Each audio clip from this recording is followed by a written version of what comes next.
Hello, everyone. Leo here, ready to embark on a journey into the world of dreams. Not the sleepy time ones, but those dreams that get you up in the morning. And I'm Gwen, here to explore how our passions shape our lives.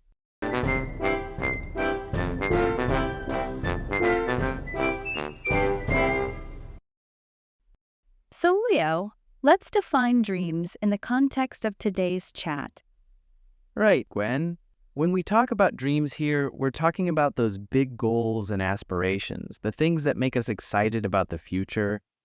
Like someone dreaming of becoming an artist, an engineer, or mastering a new skill. It's all about what you're passionate about. Exactly. And my dream? It's to bring joy to people. Whether it's through comedy, acting, or just being my charming self. I mean, who wouldn't want to wake up to that every day?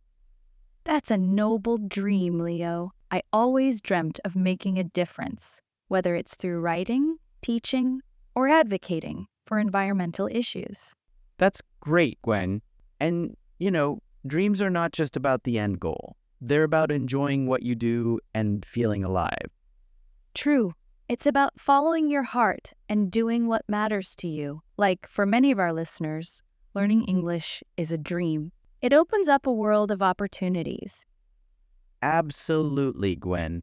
Learning a language can unlock so many doors: travel, new friends, and even understanding jokes in English.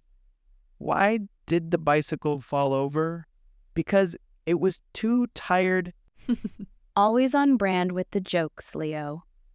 But seriously, pursuing your dreams, like learning a new language, takes courage and commitment. It sure does, Gwen. Dreams push us to grow, to step out of our comfort zones. They make life exciting and rewarding. So, to all our dreamers out there, remember, your dreams are valid no matter how big or small. Stay tuned as we dive deeper into the importance of dreams and how to pursue them. Aspirations, meaning strong desires or ambitions to achieve something. Example, in context, when we talk about dreams here, we're talking about those big goals and aspirations.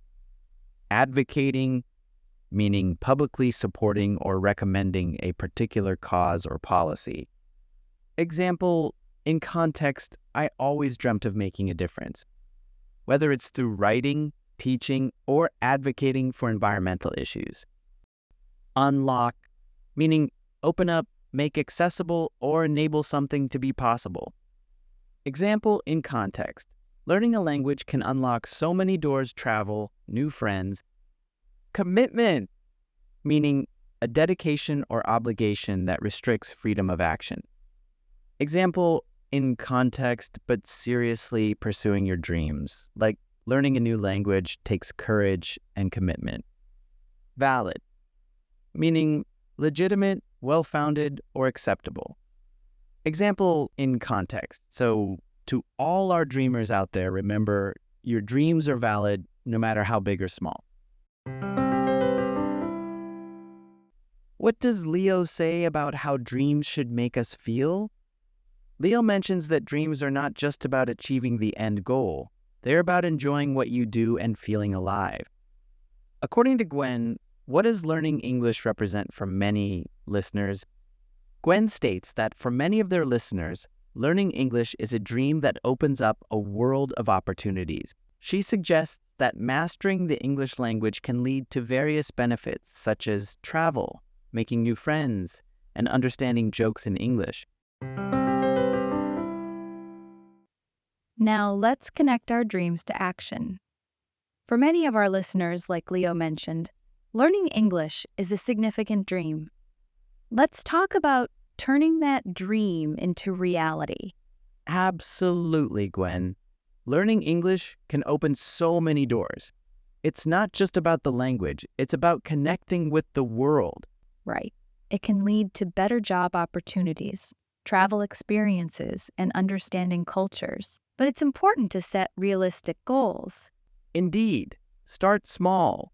Maybe set a goal to learn 5 new words a day or watch an English movie once a week. Practice makes perfect. Try to use English in your daily life. It could be as simple as ordering your coffee in English or writing a journal. And don't be afraid of making mistakes. They're just stepping stones on the path to success. Remember, even native speakers make mistakes. Good point, Leo. Also, take advantage of resources like language apps, online courses, or joining a language exchange group. And let's not forget the power of music and entertainment. Listening to English songs or watching shows can be both fun and educational. Consistency is key. Make learning English a part of your routine and you'll see progress over time. You know, Gwen, they say when you learn a new language, you gain another soul. It's like being part of a bigger world. That's beautifully put, Leo. For our listeners chasing this dream, remember, every big journey begins with a single step, and each word you learn is a step closer to your dream. So dream big, start small, and keep going. Before you know it, you'll be chatting away in English. Realistic, meaning having or showing a sensible and practical idea of what can be achieved or expected. Example, in context, it's important to set realistic goals. Stepping stones, meaning events or experiences that help you achieve something else. Example, in context, they're just stepping stones on the path to success. Consistency, meaning the quality of always behaving in the same way or having the same attitude, standards, etc. Reliability. Example, in context, consistency is key. Make learning English a part of your routine. Soul, meaning the spiritual or immaterial part of a human being, often regarded as immortal, a person's moral or emotional nature. Example, in context, when you learn a new language, you gain another soul. Chasing, meaning pursuing in order to catch or catch up with. Example, in context, for our listeners chasing this dream. What does Leo suggest as a starting point for achieving the dream of learning English? Leo suggests starting small as a way to achieve the dream of learning English. He recommends setting a goal, such as learning 5 new words a day or watching an English movie once a week, as initial steps towards this objective. How does Gwen describe the role of consistency in learning English? Gwen emphasizes that consistency is key in learning English. She advises making English learning a part of one's daily routine to see progress over time, indicating that regular practice and consistent effort are crucial for mastering the language. Thanks for joining us today as we explored the power of dreams and the journey of learning English. Keep dreaming and keep learning. Until next time, keep your dreams alive and your vocabulary growing. Bye for now and happy learning. Hello, everyone. Welcome back to our 8-Minute English podcast series. I'm Nathan, your host, and it's always a pleasure to share this learning journey with you. In today's episode, I have a really exciting question for all of you. What's your dream job? Yes, that's right. Think about it. Is it something creative, a high-flying corporate role, or something entirely different? This topic leads us into today's special topics dream job. So let's start this week's podcast, and don't forget, for each episode, we have a free PDF available. This material is designed to enhance your learning and help you better understand each podcast. Let's get started and dive into the world of dream jobs.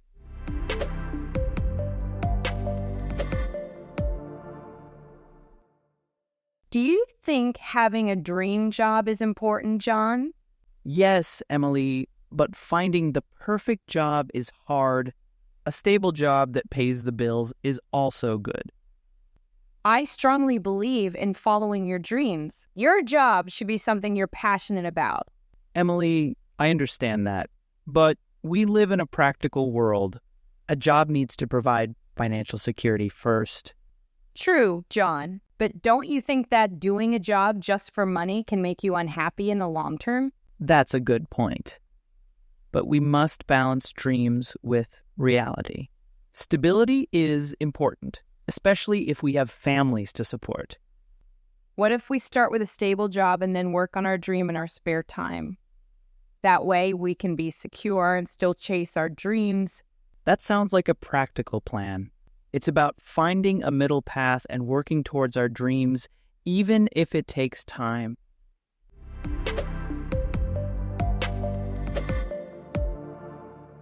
That was a great discussion between Emily and John about dream jobs and practical jobs. What do you think about it? Do you agree more with Emily or with John? I'd love to see your opinions in the comments section, so please feel free to express your thought. Let's review some vocabulary from their conversation. First, passion. This means a very strong feeling about something. Like, my passion is playing football. Practical. Practical is about being real and useful in daily life. Learning a second language is a practical skill.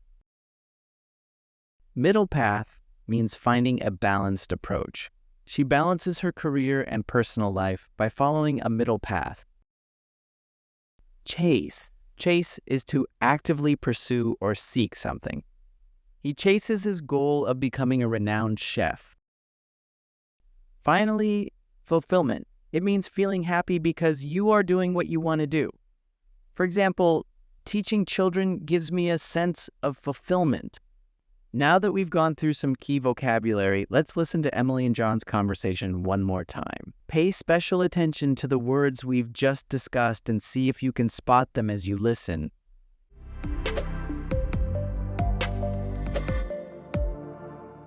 Do you think having a dream job is important, John?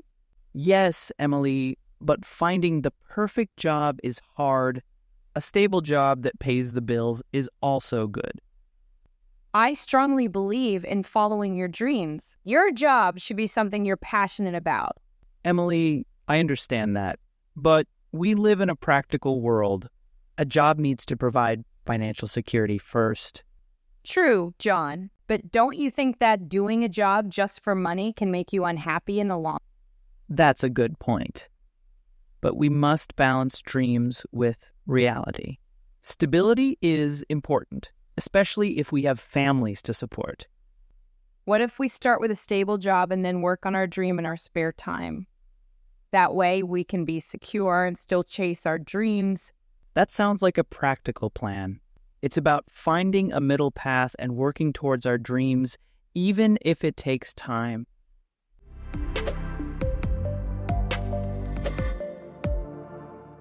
Today's talk with Emily and John brings up a big question about work. What is more important to you, doing what you love or earning a lot of money?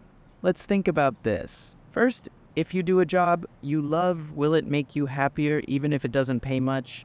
On the other hand, is having a job with good pay more important to feel secure and take care of your family?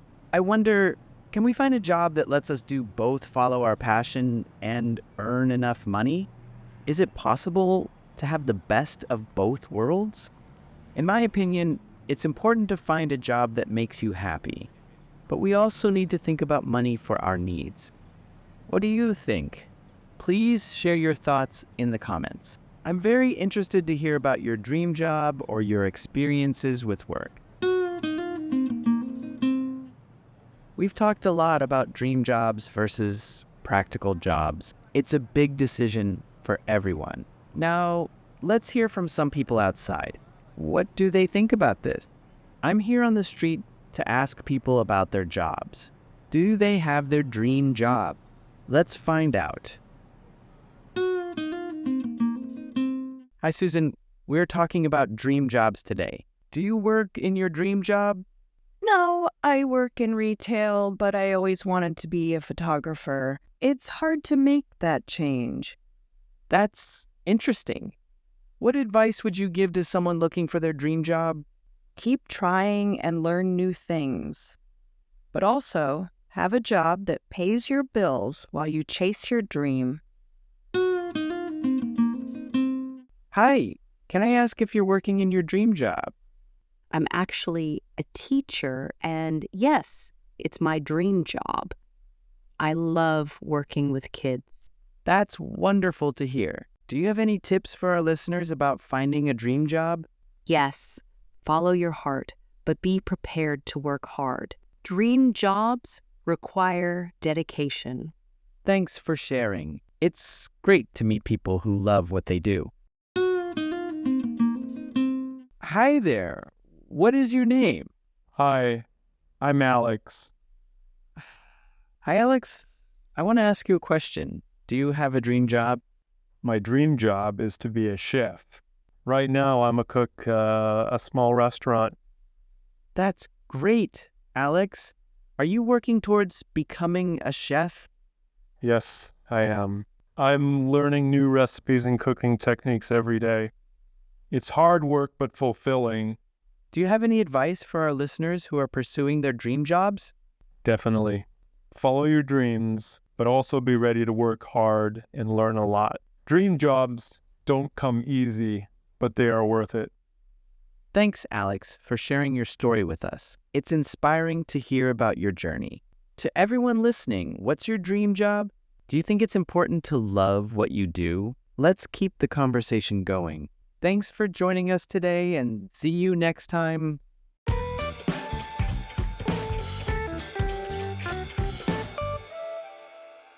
Hey there, sunshine.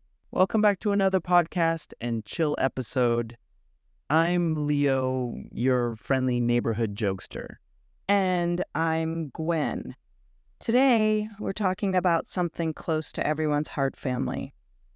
Ah, family. The only people who can make you crazy and keep you sane at the same time. So let's talk about family, our nearest and dearest. Yeah, I'm here to explore the ties that bind us with you. Family isn't just about relatives. It's about those who stand beside us in life's journey. That's right, Gwen. Family means everyone from parents to siblings. Those who share our happiest and most challenging moments. And let's not forget our grandparents, who often share wise tales and a wealth of love. Oh, grandparents, the ultimate storytellers. Mine used to tell tales of their childhood that seemed like adventures from a different world. They're our link to the past, sharing history and heritage. And speaking of links, family reunions are where these connections grow stronger. Reunions, a time for feasts, fun, and the occasional family football match. Remember last year's game, Gwen? How could I forget? It was a day filled with laughter and friendly rivalry. Such events really reinforce our bonds. And don't forget about those who might not be related by blood, but are still family. Like my best buddy, who's been with me through thick and thin. Absolutely. Friends can become family, sharing in our joys and sorrows just the same. Plus, our furry friends. My cat, Captain Whiskers, is as much a part of my family as anyone. Pets definitely hold a special place in our families, offering comfort and companionship. And let's not forget the younger ones, nieces and nephews, always ready to inject energy and excitement into family gatherings. Indeed, they bring a sense of youthfulness and playfulness. Family is where we first learn about love, kindness, and understanding. Families also teach us values and how to interact with the world. So, listeners, take a moment to appreciate your family in all its unique and wonderful forms. Nearest and dearest, meaning this phrase refers to one's closest and most loved family members or friends. Example, during the holidays, I enjoy spending time with my nearest and dearest, sharing stories and making memories. Ties, meaning connections or relationships between people, often referring to emotional or familial bonds.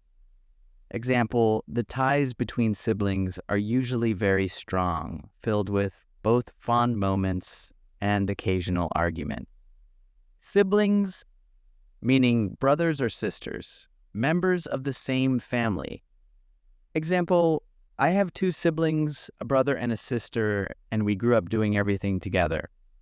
Heritage, meaning traditions, culture, and history passed down from one generation to another. Example, our family's heritage is important to us. We celebrate many traditional festivals that reflect our cultural background. Rivalry, meaning competition or conflict, often in a playful or friendly context. Example, there's always a fun rivalry between me and my cousin when we play chess. We're both determined to win.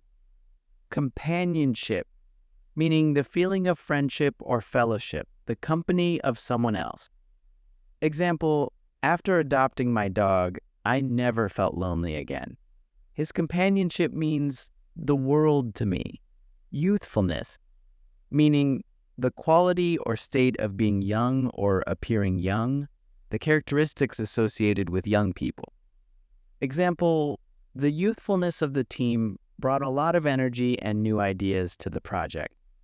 How does Leo describe his relationship with his best friend in the context of family? Leo describes his best friend as being like a brother to him, suggesting a very close, familial-like bond. He mentions that they've been inseparable since childhood and that his friend has always been there for him. What aspect of family life does Gwen emphasize when discussing family reunions? Gwen emphasizes the importance of family reunions in strengthening bonds and creating memories. She mentions that such gatherings are a time for laughter, sharing stories, and reinforcing familial connections. Let's delve deeper into the richness of family life. Legacy we inherit and the one we leave behind. Absolutely, Gwen. Like my family's love for music. Every gathering turns into a mini concert, showcasing our inherited musical talents. It's more than a tradition. It's a cherished heritage. That sounds wonderful, Leo. Family traditions, whether it's music, storytelling, or special holiday meals, they all contribute to our family's unique culture. And speaking of culture, let's talk about the support system within a family. It's like having your personal cheerleaders, right? When I started my first job, my family was my biggest support. Exactly, Leo. That support system, or the solidarity within a family, is crucial. It gives us strength and confidence, knowing we have a safety net of loved ones. And then there's the youthful energy that kids bring to the family. My nieces and nephews, they're like little bundles of joy and curiosity, always making us laugh and keeping us on our toes. Their vitality certainly brightens up any family occasion. They remind us of the simplicity and purity of joy. Plus, family gatherings are where we forge lifelong memories. Remember the family picnic last summer? It wasn't just about the food, but about creating moments together. Absolutely, Leo. Those moments of camaraderie, when we come together, they form the tapestry of our family life. Each thread, each member contributes to the beautiful picture of our family. So true. Every family has its own unique tapestry, woven with stories, traditions, and countless shared moments. It's what makes each family special and different. Indeed, Leo. These aspects, from shared culture to the support we offer each other, highlight the true essence of what family is. Listeners, think about the tapestry of your own family. What stories and traditions make your family unique? Legacy. Meaning, legacy refers to something handed down from previous generations or that is left for future generations, often involving traditions, values, or property. Example, my grandmother's recipes are a part of our family's legacy. we still make her famous apple pie for every family gathering. Cheerleaders, meaning metaphorically, cheerleaders are people who provide support, encouragement, and enthusiasm, typically for someone's efforts or achievements. Example, when I decided to start my own business, my family became my cheerleaders, always encouraging me and believing in my ideas. Safety net, meaning a safety net is a metaphorical term used to describe a system or group of people that provides support, security, and assistance, especially in times of difficulty. Example, knowing I have my family as a safety net gives me the confidence to take risks and chase my dreams. Curiosity, meaning curiosity is the desire to learn or know about something, often characterized by an inquisitive and exploratory nature. Example, my nephew's curiosity is endless. He always asks questions about how things work and loves exploring new places. Essence, meaning essence refers to the intrinsic nature or most important characteristics of something, capturing its fundamental qualities. Example, the essence of a good friendship is trust, understanding, and mutual respect. What does Leo say about the role of traditions in his family? Leo mentions that every family gathering in his family turns into a mini concert, showcasing their inherited musical talents. He highlights this as not just a tradition, but a cherished part of their family's heritage. How does Gwen describe the impact of having a support system within the family? Gwen explains that the support system, or solidarity within a family, is crucial as it provides strength and confidence. She emphasizes that it's like having a safety net of loved ones, offering security and support, especially in challenging times.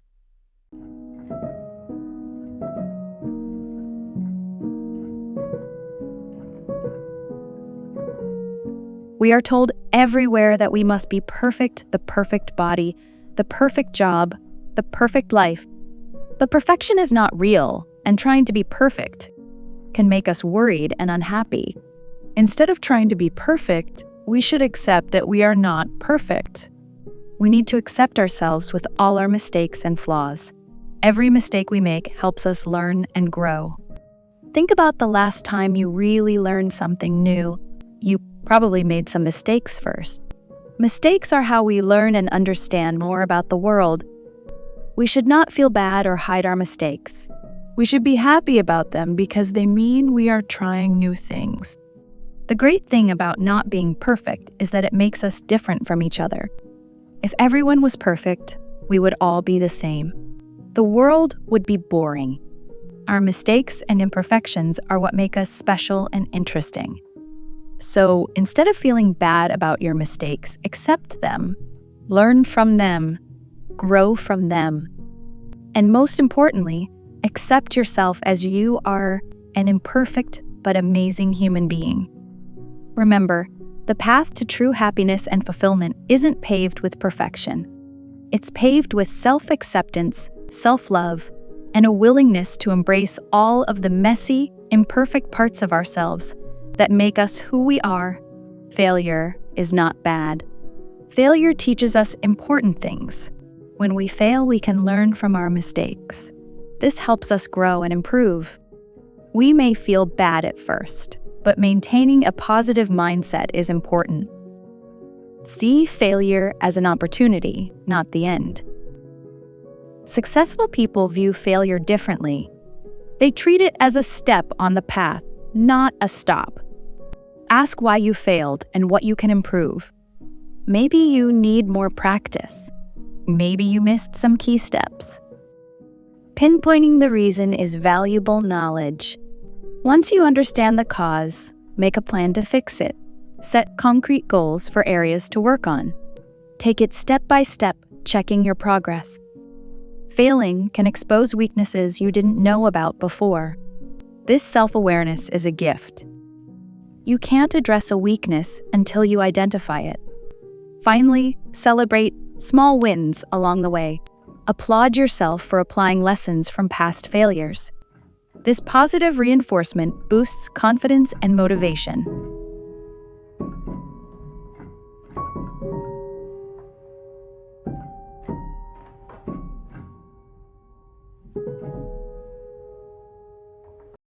Moreover, it's important to be kind to yourself when you make mistakes.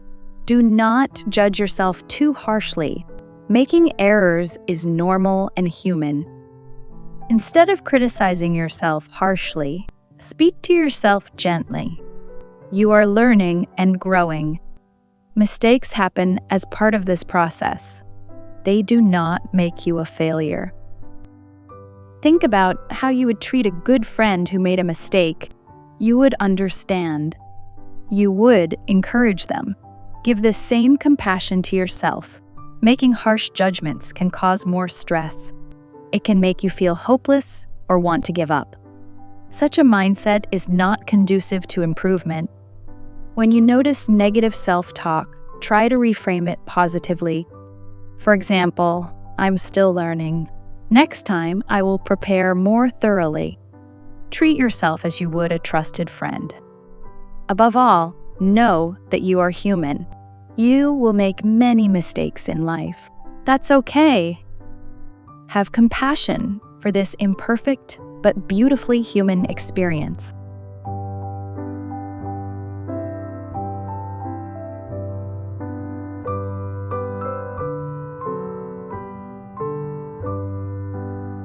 Sometimes we cannot fix things alone. Seeking assistance is smart, not a sign of weakness, so do not hesitate to ask for help when you make a mistake. If you are stuck or confused, consider discussing your situation with others who may have faced similar problems. Their advice could spark new ideas. Asking for help demonstrates a desire to improve and a willingness to learn, qualities that are widely admired and respected. Find people you trust who have more experience. Mentors, teachers, or experienced friends can offer valuable guidance. Listen carefully to their suggestions. When asking for help, clearly describe your mistake and provide all relevant details to ensure others fully understand the situation. Be open-minded to various solutions. The fix might surprise you. Do not dismiss unfamiliar ideas, as new approaches can be highly effective. Remember, needing help is normal, not a failure. We all have room to learn and grow.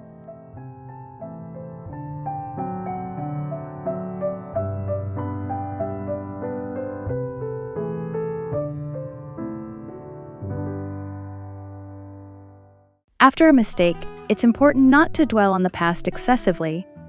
While looking back can teach lessons, becoming stuck prevents progress. If you face setbacks, don't be discouraged. Expect obstacles along your journey, stay flexible, and adapt your approach as needed. Most importantly, believe in yourself and your power to create positive change. Build confidence by recalling past accomplishments that required perseverance. Leave mistakes in the past where they belong and keep your sights firmly set on an empowering future. One step at a time, you've got this.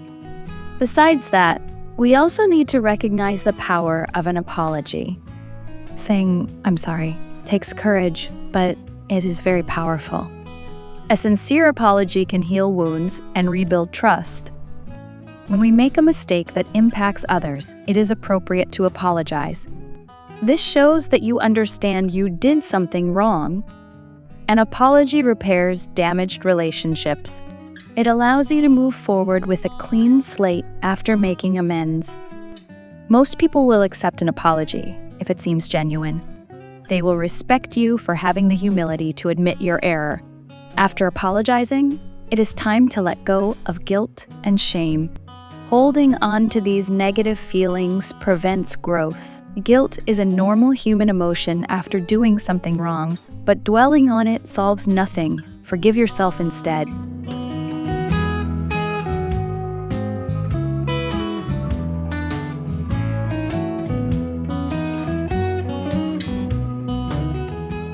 Forgiveness is an important part of moving forward after mistakes. It helps heal pain and prevents carrying unnecessary burdens. First, you must forgive yourself. Be as compassionate with yourself as you would be with a friend.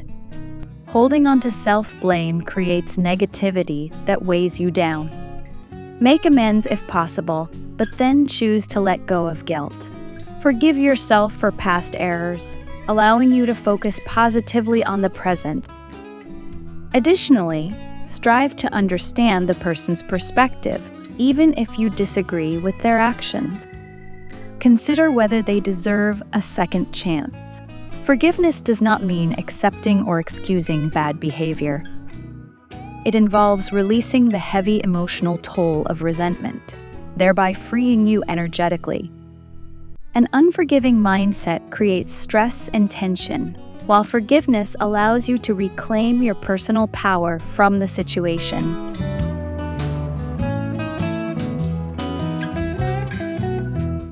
No one is perfect. Everyone faces challenges and setbacks in life. The key is how you respond when things go wrong. That's called resilience. It means having the strength to get back up after falling down, an important quality for overcoming mistakes. Resilient people view mistakes not as failures, but as lessons to learn from. With this mindset, errors become opportunities for growth. When you encounter disappointments, allow yourself to feel the emotions, but then refocus by making a plan to try again. Break your goal into smaller steps. Tackle it piece by piece with patience and determination. Persistent action is the path forward. Ask for support when you need it. Having others to lean on can renew motivation and perspective during tough times. Most importantly, believe in your abilities. Recall past challenges you overcame through resilience. This boosts confidence in your capacity. With each obstacle you overcome, you build perseverance.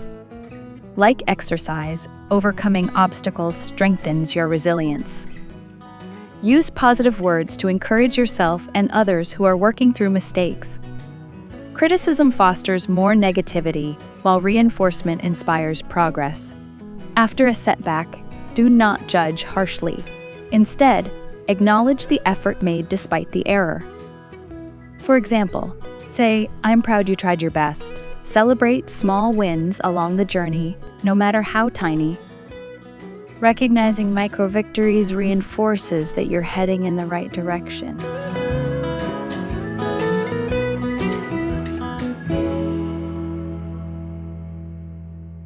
Hello, everyone. Welcome to the Learn English podcast. I'm Leo. And I'm Gwen. It's great to see you all again. In this podcast, we will explore what true confidence means. We'll explain the difference between feeling sure in a healthy way and being too proud or thinking you're better than others. We'll also discuss where confidence comes from. Some factors that build confidence come from inside us, like our thoughts and personalities. Are you ready to discuss it today, Leo? Totally, Gwen. Let's dive into today's fascinating topic, how to become a confident person.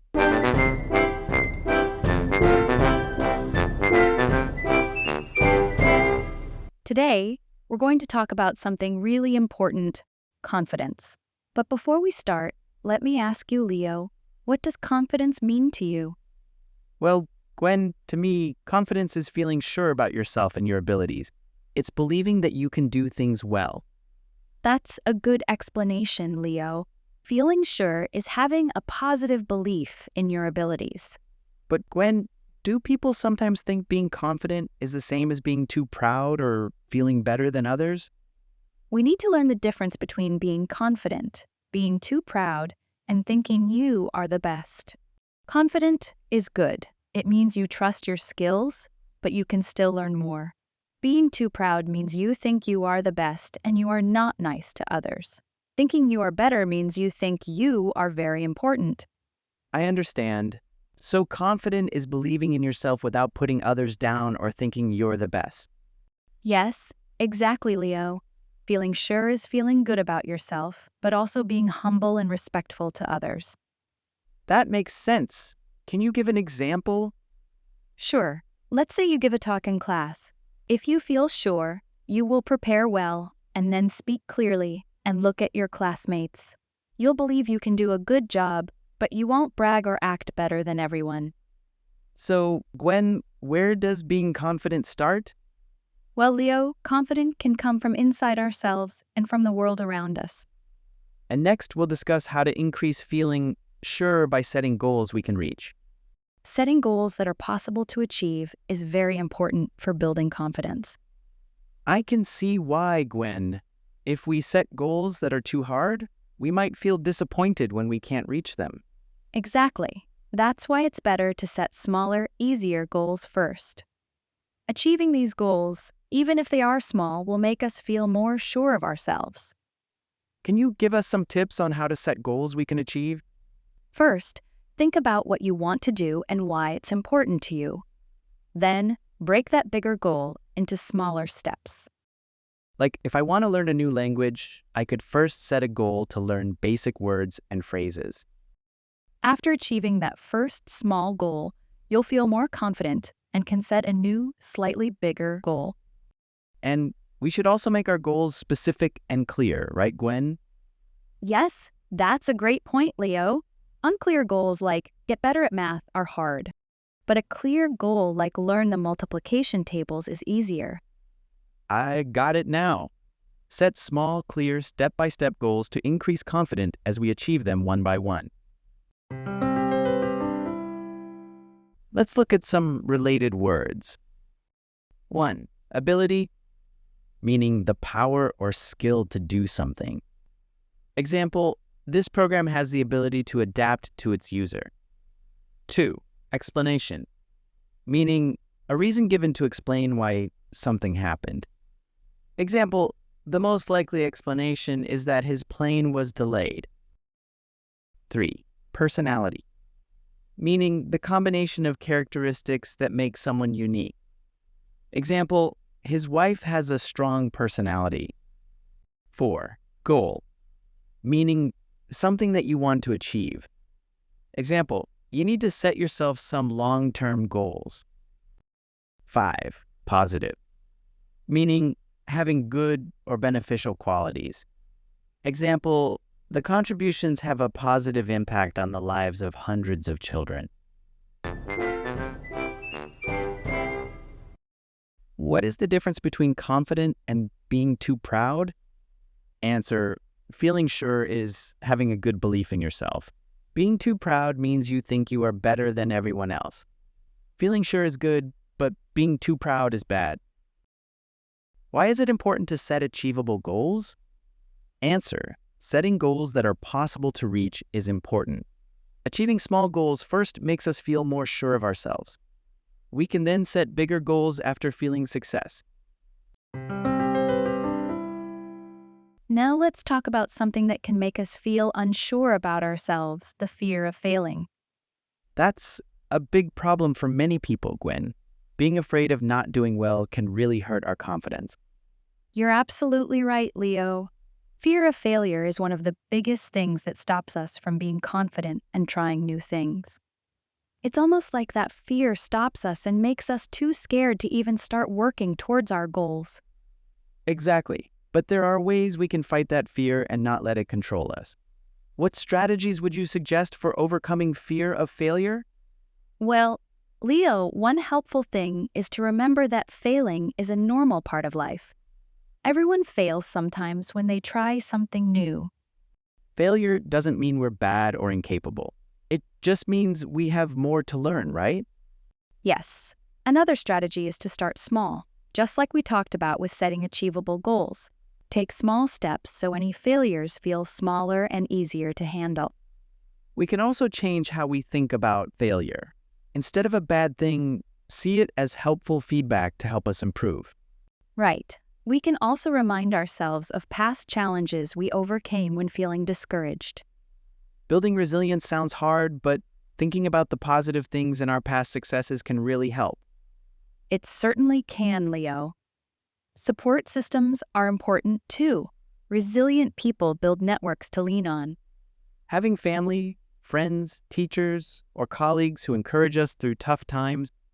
Yes, exactly. Don't be afraid to ask for help. Resilient people know they don't have to go through everything alone. Thank you, Gwen. I have a much better understanding of why resilience matters for self-confidence now. Let's look at some new words. 1. Strategy, meaning a plan that is intended to achieve a particular purpose. Example, we need to devise an effective long-term strategy. 2. Incapable, meaning not able to do something. Example, the children seem to be totally incapable of working by themselves. 3. Manageable, meaning possible to deal with or control. Example, the debt has been reduced to a more manageable level. 4. Difficult, meaning hard to do, deal with, or understand. Example, she'd been experiencing technical difficulties. 5. Barrier, meaning an object like a fence that prevents people from moving forward from one place to another. Example, the crowd had to stand behind barriers. And that brings us to the end of today's podcast episode. Thank you all for joining us today. Remember, the key to a fulfilling life is balancing love and career. Don't forget to check out the free PDF in the description for more useful vocabulary. Goodbye, and we look forward to seeing you in the next episode.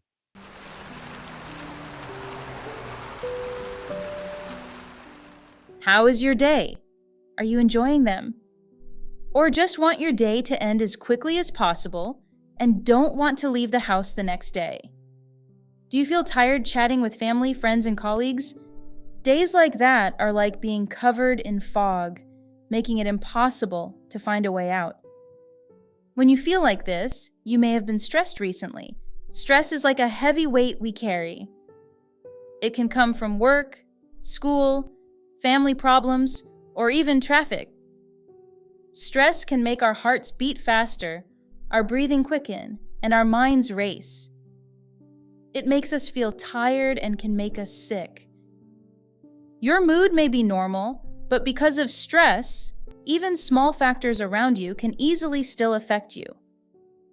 They make you feel like everything around you is bad. If it gets worse, you can upset those around you and even yourself.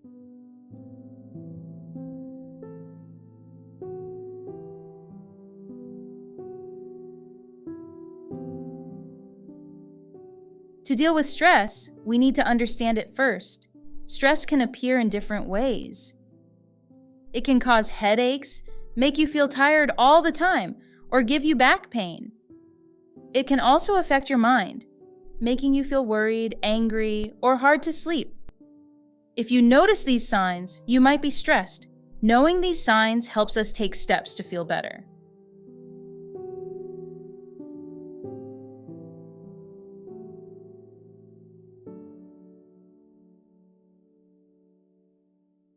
Let's explore ways to create peace and calmness in our lives.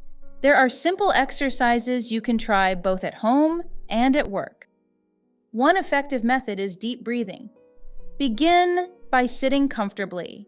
Take a deep breath in through your nose. Hold it for a few seconds, and then slowly breathe out through your mouth. Repeat this process several times. As you continue to practice deep breathing, you will start to feel more relaxed. This technique can help reduce stress and bring a sense of calm to your day. Another way to relax is to meditate. Meditation can be used in many situations.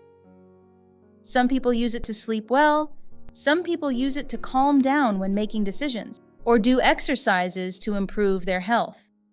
Whatever your purpose is, you should meditate to have the most peaceful mind. Here is how to do it. Sit quietly, close your eyes, and focus on your breathing. Let your thoughts come and go.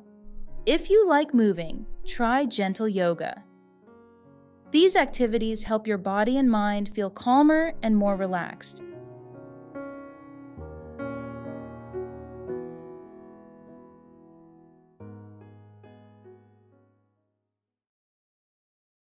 Moreover, finding quiet moments in your day can also help reduce stress. How about spending time in nature? Spending time in nature can also help reduce stress. Nature makes you feel calm and peaceful. Imagine you had a really bad day yesterday. Then you get up early to go for a walk in the park. You hear the birds chirping, you hear the sounds of the leaves, and see the clear sky. You look at the nature around you and feel joy in your heart. Go outside, take a long walk, or sit in a park as often as possible. Try it. Remember to simply turn off your electronic devices for a while. These quiet moments help your mind stay positive and feel more peaceful. Messages that you consider to be answered every day, put them aside for a while, because if your mood is still confused, you cannot answer them effectively. Do you often listen to music when stressed? Music and sounds can help you feel calm. There is no need to choose sad songs that match your mood or songs that are too happy. Listen to flowing water, ocean waves, or gentle instrumental music. These sounds can help you relax and make you feel peaceful. Anyway, as long as the song makes you feel better, just listen to it.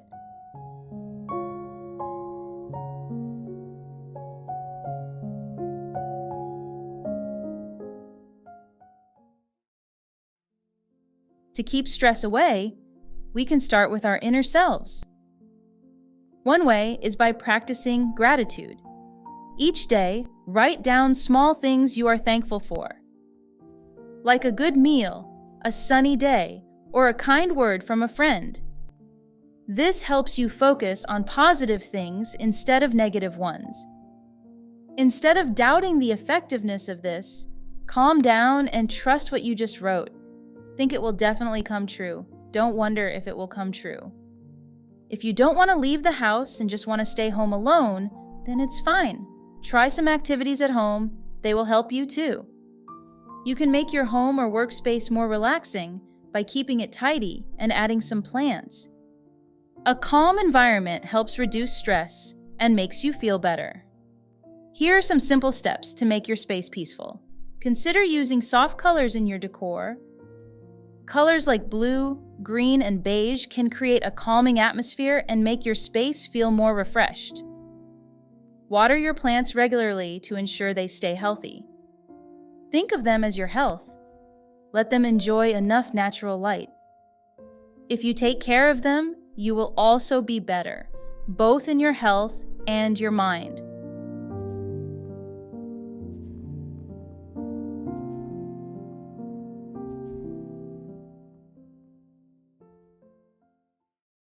Don't forget that living a healthy lifestyle is important for managing stress. Eat balanced meals, get enough sleep, and exercise regularly. These habits keep your body and mind strong, helping you handle stress better. Last but not least, remember that stress is a part of life, but it doesn't have to control you. By understanding stress, knowing its signs, and practicing ways to create peace and calm, you can manage stress effectively. Practice gratitude, spend time in nature, and live a healthy lifestyle to keep stress under control. The sky will not be surrounded by clouds forever. One day the sun will shine again. And of course, bad things around you cannot last forever. Instead of being sad day after day, let's do something to make things better. If you can't go out, do it at home. If you don't want to do it alone, do it with friends or family. Or if you don't want to do anything, it's fine. Give yourself a lazy day and enjoy relaxing music. Please treat yourself well.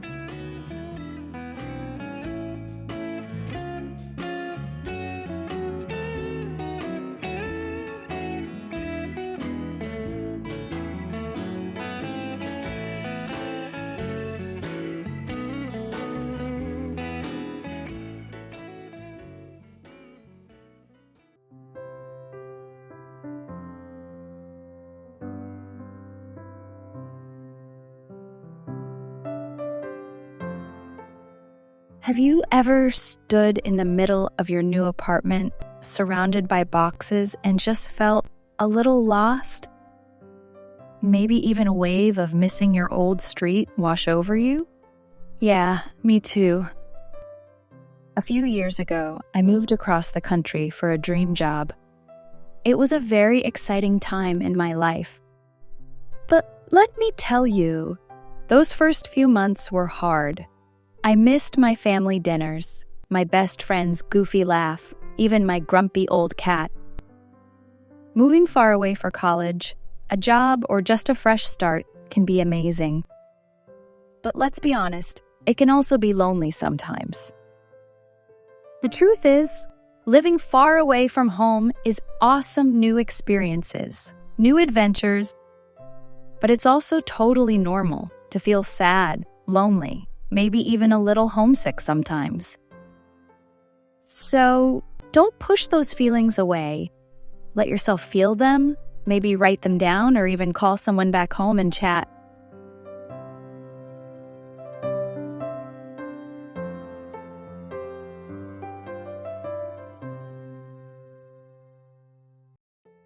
Even though you're far apart, there are many ways to stay connected with the people you love. Remember the phone in your pocket? It's a magic tool.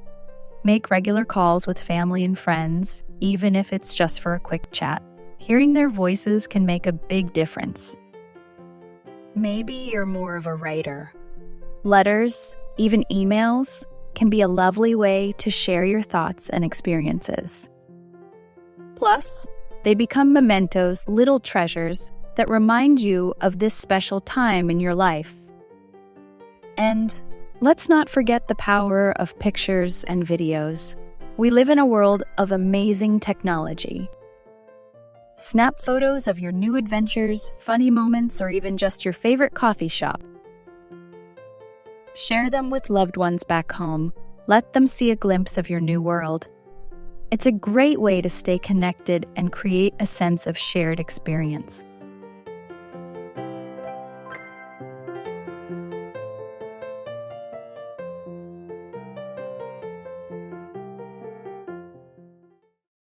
Here's the good news.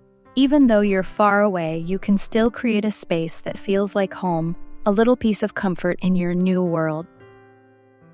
Do you have a picture of your family or a small souvenir from home? Put it somewhere. You'll see it every day, a little reminder of the love that surrounds you, even from a distance. Surround yourself with these things. They can be a wonderful reminder of the people and places you hold dear. Think about your favorite things about your old home. Did you love the bright colors of your room? Maybe recreate that feeling with some fun decorations. Or maybe you always had a comfy corner for reading. See if you can find a quiet spot in your new place to make your own relaxation haven. It doesn't have to be fancy. It's all about making this new space feel comfortable and familiar. Play some music you love, light some candles, or hang up some fairy lights. This little corner can become your happy place, a place to relax and recharge.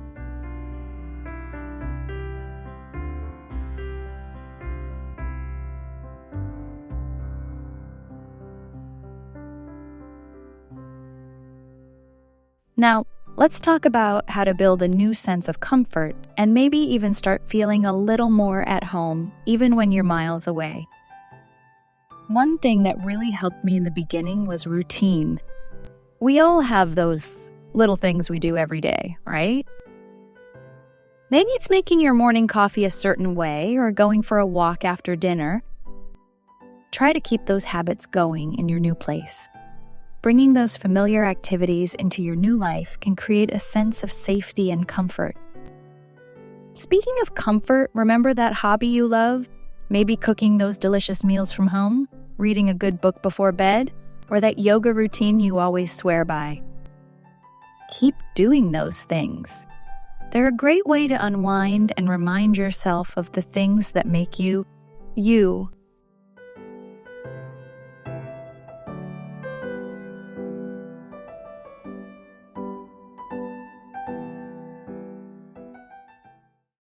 But routine alone isn't enough. We all need connection, right? This is where building a new community comes in. Think about what you enjoy doing. Maybe you love reading, playing sports, or volunteering. There are probably local groups or clubs for just about anything. Joining one is a fantastic way to meet new people who share your interests. I know stepping outside your comfort zone can be scary, but trust me, there are amazing people waiting to meet you. Join a club related to your interests, volunteer for a cause you care about, or even just strike up a conversation with that friendly neighbor you always see. You might be surprised at how quickly these connections can grow into real friendships. Here's the thing, connecting with others can be a powerful cure to loneliness. Sharing stories, laughter, and experiences with new people can bring a real sense of belonging.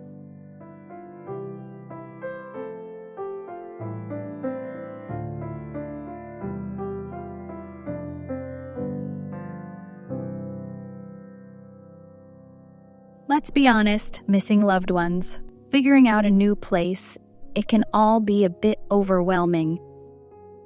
But when you take care of yourself, you're building a strong foundation to handle anything life throws your way.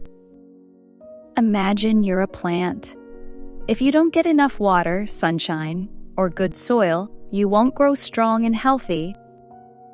So, how do we take care of ourselves? Well, it's actually the simple things we often forget.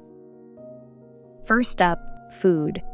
Eating healthy gives your body the energy it needs to explore your new city, fight off sadness, and just feel your best. Maybe you can explore the local market and find some fresh fruits and veggies that remind you of home. Even a simple home-cooked meal can lighten up your mood. Next up, get moving. Exercise is a great way to release stress and boost your energy. Even a short walk around your new neighborhood can clear your head and make you feel more awake. Speaking of feeling awake, sleep is super important. Aim for a good night's rest, somewhere around 7 to 8 hours. When you're well rested, you can face any challenge with a clearer mind and a more positive attitude. Finally, don't forget to relax. Find activities that help you unwind, things you truly enjoy. Maybe it's reading a good book, listening to calming music, or even taking a warm bath. Meditation or yoga are also great ways to de-stress and find inner peace.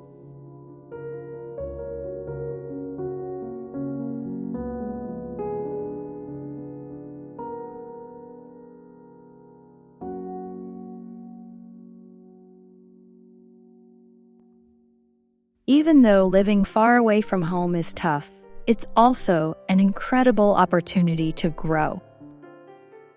Think about it. You're exploring a new world, figuring things out on your own. Maybe you found your way around a bustling city using just a map and a little bit of courage. Maybe you tried a new dish at a local market and actually loved it. These might seem like small things, but they're actually big wins. Each step you take, each new experience you have, is a victory in adapting to your new life. Just celebrate those small victories. Did you finally figure out how to use the public transportation system? Treat yourself to a coffee. Did you manage to cook a simple meal in your new kitchen? Pat yourself on the back and enjoy it.